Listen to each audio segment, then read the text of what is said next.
BJP के सांसद निशिकांत दुबे के बाद अब देश के उपराष्ट्रपति जगदीप धनखड़ की भी मुश्किलें बढ़ने वाली हैं, क्योंकि उनके खिलाफ भी अवमानना का मामला अब दायर करने की मांग की गई है और अटॉर्नी जनरल से इसकी अनुमति मांगी गई है। जी हां, बहुत बड़ी खबर आ रही है कि अब उपराष्ट्रपति की मुश्किलें भी बढ़ने वाली हैं। हालांकि ये कोई पहला मामला नहीं है जब उपराष्ट्रपति के खिलाफ कोई आरोप लगाए गए हैं, बल्कि अक्सर ही उपराष्ट्रपति पर आरोप लगते रहते हैं कि वो उपराष्ट्रपति के तौर पर कम बीजेपी के एजेंट के तौर पर ज्यादा काम करते हैं। वो अक्सर बीजेपी की तारीफें करते दिखाई देते हैं, सरकार के पक्ष में बोलते दिखाई देते हैं। जब भी कोई अटैक अगर बीजेपी पर होता है तो सामने खुद उपराष्ट्रपति आ जाते हैं। ऐसे आरोप उन पर लगते रहते हैं और यही नहीं, उन पर आरोप ये भी लगते हैं कि संसद के अंदर वो विपक्ष के सांसदों को बोलने नहीं देते हैं। और यही वजह रही है कि उनके खिलाफ 2 बार ऐसा मौका आया जब अविश्वास प्रस्ताव लाने की कोशिश की गई, जिसमें पहली बार तो समय से पहले ही संसद को स्थगित कर दिया गया और अविश्वास प्रस्ताव नहीं आ पाया। दूसरी बार जब अविश्वास प्रस्ताव आया भी तो फिर उसे खारिज कर दिया गया। यानी उपराष्ट्रपति का जो रवैया है बीजेपी को लेकर, केंद्र सरकार को लेकर, उसके चलते उन पर सवाल उठते हैं। लेकिन इस बार उन्होंने सीधे सीधे सुप्रीम कोर्ट को निशाने पर ले लिया। उन्होंने सुप्रीम कोर्ट के ही टिप्पणियों की आलोचना कर दी, जिसके बाद से उनके खिलाफ गुस्सा फूट पड़ा है और अब निशिकांत दुबे के बाद उनके खिलाफ भी अवमानना का मामला दायर करने की मांग की गई है। और इसको लेकर अब बहुत ज्यादा मुश्किलें बीजेपी के लिए भी बढ़ती दिखाई दे रही है। अविनाश जी, हाँ बिल्कुल, बीजेपी के लिए तो मुश्किलें बढ़ी रही हैं, लेकिन सबसे ज्यादा मुश्किल जो उपराष्ट्रपति हैं जगदीप धनखड़, उनकी बढ़ने वाली है। आपको वैसे बता दें कि जो उपराष्ट्रपति के खिलाफ आज तक भारत में कभी भी अविश्वास प्रस्ताव लाया ही नहीं गया है। जगदीप धनखड़ ऐसे पहले उपराष्ट्रपति हैं जिनके खिलाफ अविश्वास प्रस्ताव का नोटिस दिया गया। वो बात अलग है कि जो राज्यसभा सचिवालय की तरफ से इस नोटिस को खारिज कर दिया गया, लेकिन कारण क्या थे ये तो अब दूसरा मुद्दा है। क्योंकि जो विपक्ष का कहना था कि जो उपराष्ट्रपति हैं जगदीप धनखड़, क्योंकि उपराष्ट्रपति राज्यसभा का पदेन सभापति भी होता है, तो सभापति की हैसियत से जगदीप धनखड़ का जो व्यवहार है वो एक पार्टी के प्रवक्ता जैसा होता है। बीजेपी के नेता कुछ भी बोलते रहते हैं, उनकी बात पर कभी भी टोका टाकी यदि कोई विपक्ष की तरफ से करे सांसद तो उसको तुरंत ही डांट डपट करके बैठा दिया जाता है। और यदि सत्ता पक्ष की तरफ से यदि कोई विपक्ष के नेता मल्लिकार्जुन खड़गे हों या कोई वरिष्ठ नेता यदि कोई भी चीज रखता है सदन के टेबल पर, तो उससे कहा जाता है कि इसे ऑथेंटिकेट कीजिएगा, आप इसके सबूत दीजिएगा कि आप जो चीज बोल रहे हैं वो सच बोल रहे हैं। जबकि सत्ता पक्ष के लिए ऐसा कोई नियम नहीं है। तो इसको लेकर जो विपक्ष है लगातार जगदीप धनखड़ पर आरोप लगाता रहा है कि वो सिर्फ सरकार के फेवर में काम करते हुए दिखाई देते हैं। और अब जिस तरीके से कोर्ट का मामला आया, निशिकांत दुबे का बयान कब आया? सबसे पहले कमान उपराष्ट्रपति नहीं संभाली, उन्होंने सुप्रीम कोर्ट पर सीधे हमले करना शुरू किए।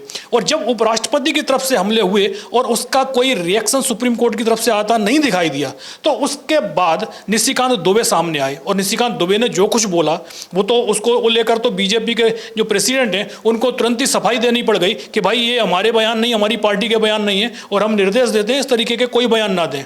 लेकिन उपराष्ट्रपति जगदीप धनखड़ को किसी के, क्योंकि वो संवैधानिक पद पर बैठे हुए हैं, कोई पार्टी उनको निर्देश नहीं दे सकती है, लेकिन जिस तरीके के वो बयान दे रहे हैं उसको लेकर अब जगदीप धनखड़ के खिलाफ भी अवमानना का एक तरीके कार्रवाई शुरू करने की बात चल रही है। और जो केरल के एक वकील हैं उन्होंने अटॉर्नी जनरल से परमिशन मांगी है, लेकिन उम्मीद तो यही है कि अटॉर्नी जनरल परमिशन उस तरीके से ये नहीं देंगे जिस तरीके से निशिकांत दुबे के मामले में नहीं दी गई थी। तो अब एक तरीके से मामला सुप्रीम कोर्ट में सीधा सीधा आने वाला है कि सुप्रीम कोर्ट क्या उपराष्ट्रपति को भी नोटिस भेजने की तैयारी कर रहा है? क्या सुप्रीम कोर्ट उपराष्ट्रपति के खिलाफ अवमानना की कार्रवाई शुरू करेगा? इसको यह देखना बहुत दिलचस्प होगा, क्योंकि अगर ऐसा होता है तो भारत के इतिहास में यह पहला मौका होगा कि सुप्रीम कोर्ट की तरफ से उपराष्ट्रपति को किसी तरीके का नोटिस जा रहा हो।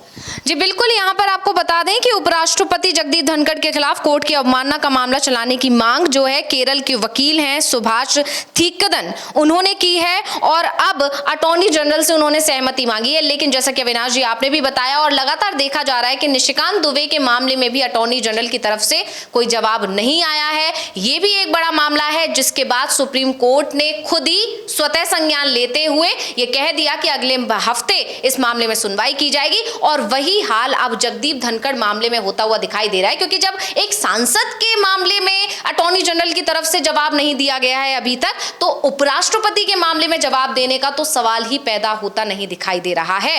और इसी के बाद अब ये मामला और बढ़ता दिखाई दे रहा है।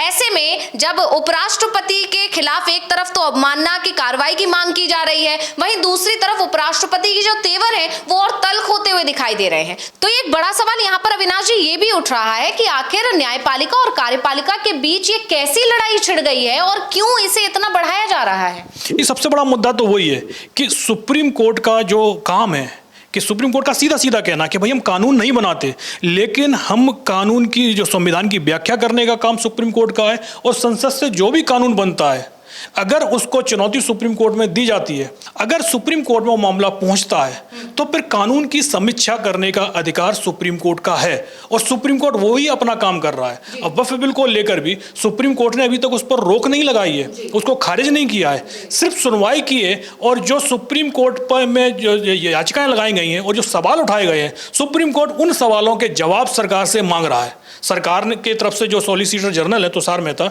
उन्होंने 7 दिन का समय मांगा, सुप्रीम कोर्ट ने 7 दिन का समय दे भी दिया। ये नहीं कहा कि भाई नहीं आप 2 दिन का ही समय हम आपको देंगे, उन्होंने 7 दिन का समय मांगा, 7 दिन का समय दिया गया। उन्होंने कहा कि भाई 5 तारीख तक जब तक सुप्रीम कोर्ट में सुनवाई नहीं होती है तब तक इस मामले में हम कोई कार्रवाई नहीं करेंगे। तो सुप्रीम कोर्ट ने उस चीज को भी स्वीकार कर लिया।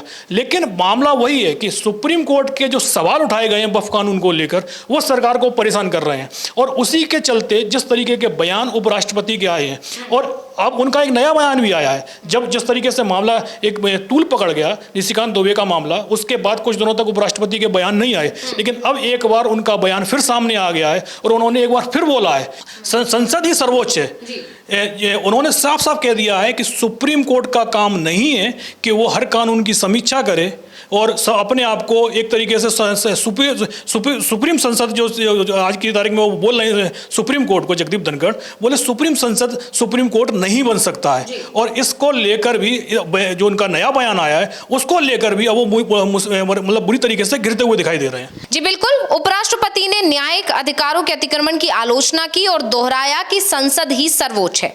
जगदीप धनखड़ ने हाल ही में सुप्रीम कोर्ट के आदेश पर अपनी टिप्पणी पर सवाल उठाने वाले अपने आलोचकों पर भी निशाना साधा और कहा कि संवैधानिक प्राधिकारी जो बोलता है उसका बोला गया हर शब्द सर्वोच्च राष्ट्रीय हित से निर्देशित होता है। यानी जिस तरह से जगदीप धनखड़ के बयानों की आलोचना हो रही है, और खासकर कपिल सिब्बल ने जिस तरह कहा कि उन्हें बहुत हैरानी भी हुई और दुख भी हुआ जो बयान जगदीप धनखड़ की तरफ से आया है, वहीं राशिद अल्वी ने भी इस तरह का बयान दिया, उन पर भी एक तरह से निशाना साधते हुए जगदीप धनखड़ यहाँ पर दिखाई दे रहे हैं। अब यहाँ एक इत्तेफाक है या ये बीजेपी की रणनीति मानिए कि एक तरफ निशिकांत दुबे ने भी पुराने जज को लेकर एक टिप्पणी की है ट्विटर पर, और वहीं दूसरी तरफ जगदीप धनखड़ का भी बयान आ रहा है।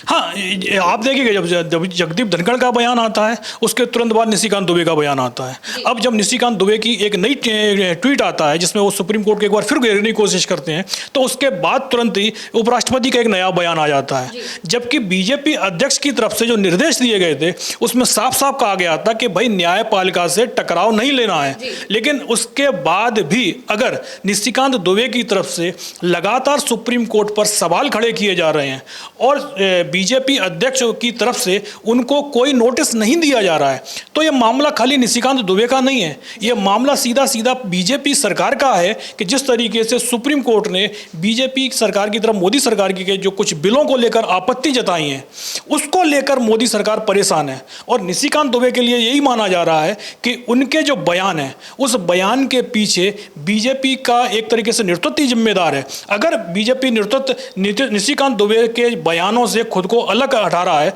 तो भाई उनको नोटिस दे, उनसे कहे कि भाई आप माफ़ी मांगिए अपने बयान को लेकर, नहीं तो हम आपके ऊपर कार्रवाई कर रहे हैं। ऐसा वहाँ कोई चीज़ नहीं दिखाई दे रही है। पहले दिन जब निशिकांत दुबे ने सुप्रीम कोर्ट के खिलाफ तीखा बयान दिया था तो जरूर बीजेपी अध्यक्ष की तरफ से एक ट्वीट चला आया और उन्होंने कह दिया कि भाई हमारी पार्टी का ये रुख नहीं है। लेकिन अब वो क्या कर रहे हैं, क्या निशिकांत दुबे को बयान देने से रोक पा रहे हैं? यही सबसे बड़े सवाल बीजेपी अध्यक्ष और बीजेपी पूरी पार्टी पर उठ रहे हैं। और यहाँ तक कि सवाल ये भी उठ रहे हैं कि कहीं ऐसा तो नहीं कि निशिकांत दुबे जो बयान दे रहे रहे हैं वो सभी की सहमति से दे रहे हैं, इनके समर्थन से ही दे रहे हैं। वहीं दूसरी तरफ जगदीप धनखड़ ने जब एक और बयान दिया है तो कपिल सिब्बल की तरफ से इस पर एक पलटवार भी आ गया है। राज्यसभा सांसद है कपिल सिब्बल, उन्होंने ट्वीट कर निशाना साधा है और लिखा है कि सर्वोच्च न्यायालय, संसद के पास कानून पारित करने का पूर्ण अधिकार है। सर्वोच्च न्यायालय का दायित्व है कि वो संविधान की व्याख्या करे और पूर्ण न्याय करे। अनुच्छेद 142 यहाँ पर उन्होंने जिक्र किया है उसका।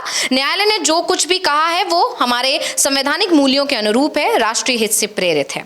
एक और ट्वीट कपिल सिब्बल की तरफ से किया गया है जिसमें उन्होंने लिखा है, कानून न संसद न कार्यपालिका सर्वोच्च है, संविधान सर्वोच्च है। संविधान के प्रावधानों की व्याख्या सर्वोच्च न्यायालय द्वारा की जाती है। इस देश ने अब तक कानून को इसी तरह समझा है। यानी साफ है कि एक तरह से फिर संविधान बचाओ की लड़ाई शुरू कर दी है विपक्ष ने, और विपक्ष इस मुद्दे को उसी दिशा में लेकर जा रहा है कि बीजेपी संविधान में बदलाव करना चाहती है और अब उसके निशाने पर सीधे सीधे सुप्रीम कोर्ट आ गया है, न्यायपालिका आ गई है, क्योंकि न्यायपालिका भी संविधान की रक्षा की बात कर रही है।